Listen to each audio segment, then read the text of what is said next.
majority of the problems that I see relate to the island and trying to jam one in when you just don't have the room. There are so many bad kitchen plans out there, and I don't mean bad like I don't like your taste bad or maybe I would do it this way. I mean like bad like you're breaking every rule bad. This isn't going to work. The refrigerator's going to hit the counter bad. So you need to be able to check if you can fit an island. First off, know yourself. Why do you want the island? What do you need it for? How big is it? Know what you need first. Know thyself going into it.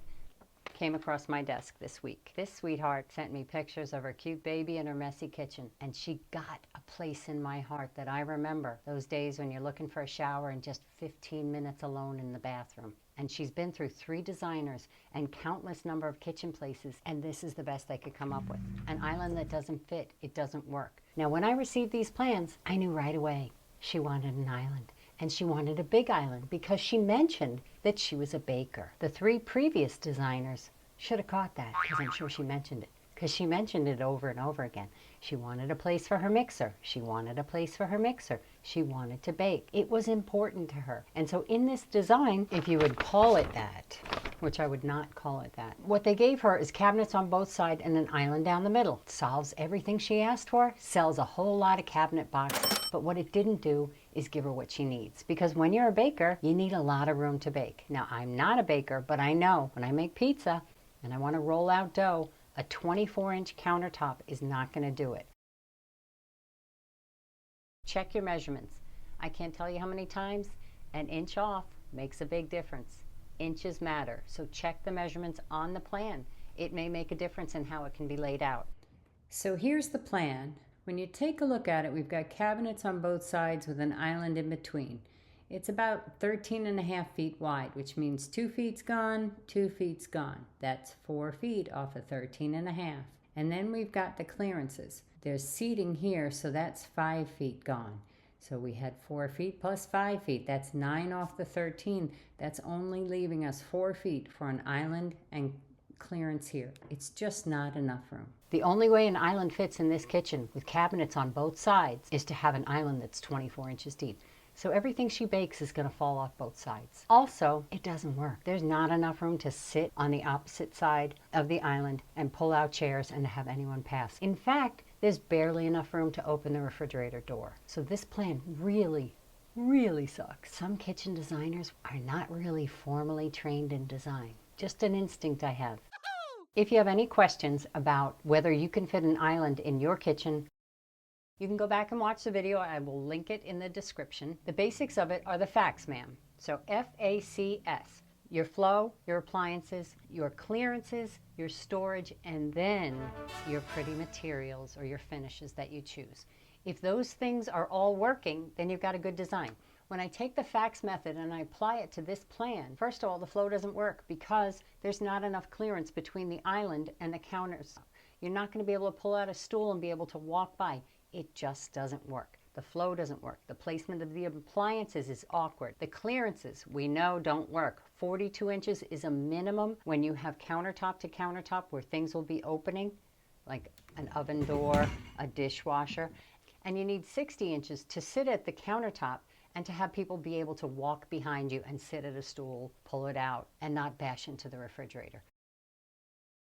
Sometimes when an island won't fit or we can't make it work, a peninsula or a G-shaped kitchen will work. And I tried both of these in this space, and it just made it more choppy than the homeowners wanted. They wanted to open up the space. They were taking down a wall between the living and dining room, so they wanted to open it up. They didn't want to close it. As I stared at these plans and I was trying to figure out a way for this lovely young girl to get her baking station, to have room, to be able to have children at the island and room to move, to get that dream kitchen she was thinking of. It occurred to me that this is a center hall colonial, which is a pretty standard American floor plan where you come in the front door, it's in the middle of the house. You have a living room, dining room, kitchen, den, and that's what they have with a staircase in between. So I had an idea. By taking the cabinets off one wall, we have one blank wall that backs up on the staircase.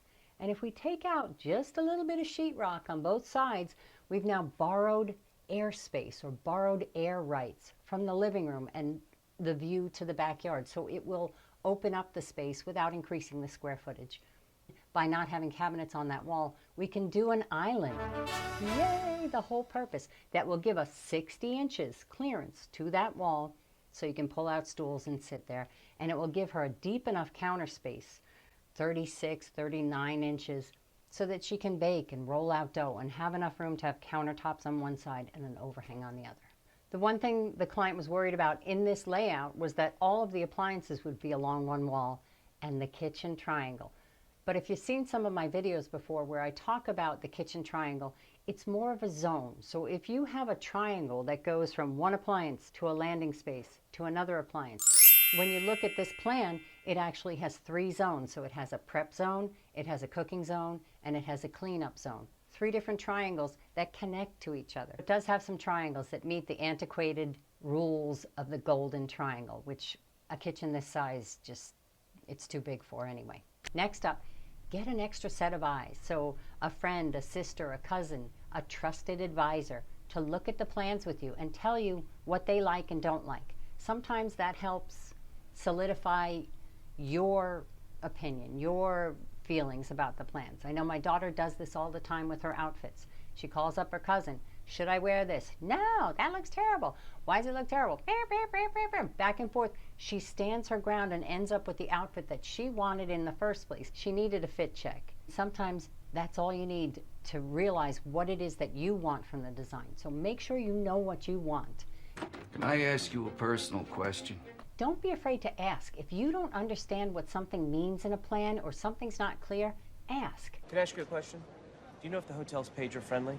I look at plans all day long. I look at different designers, different kitchen manufacturers, different architects. They're all different. There's no one style. There is no one formula. They are plans. They should have a key, just like a treasure map, but they're all different. So if you don't understand something, ask them to clarify it. Raymond, can I ask you a few questions? Plans are meant to be a means of communication. And if you aren't getting the communication, then they're doing something wrong. And it's on their end and their responsibility to clarify it to you so that you understand what you're getting and you make sure that that island fits. Thanks so much for watching. So that's F-A-C-S.